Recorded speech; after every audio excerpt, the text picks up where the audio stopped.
नमस्कार, लक्ष्मी रेसिपीमध्ये आज आपण तांदळाची पिठी न वापरता उकडीचे मोदक बनवणार आहोत.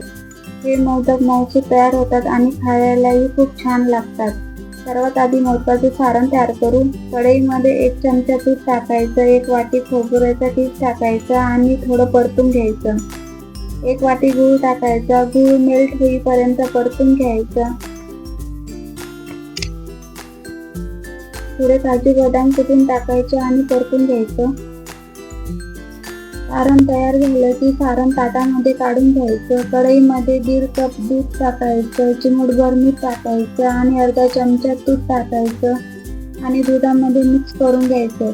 दुधाला उकळ आली की 1 वाटी रवा टाकायचा आणि फेटून घ्यायचा. रवा घट्ट होईपर्यंत फेटून घ्यायचा.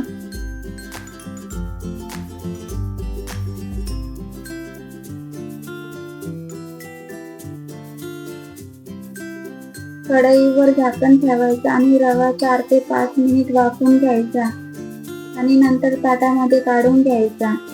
पिठात अर्धा चमचा तूप टाकायचं आणि वाटीला थोडं तूप लावायचं. पीठ मळून घ्यायचं.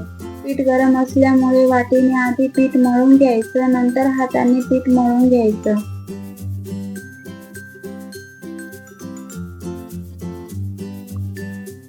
मोदकाचा साचा घ्यायचा. पीठ थोडंसं मोदकाच्या साच्यामध्ये टाकायचं आणि पीठ सर्वीकडून प्रेस करून घ्यायचं. नंतर सारण भरायचं आणि मोदक तयार करून घ्यायचे.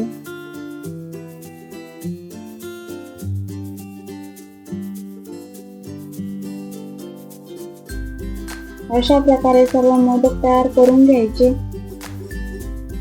आणि स्टीमरमध्ये मोदक 10 ते 15 मिनिट वाफवून घ्यायचे. अशा प्रकारे मोदक तयार आहे.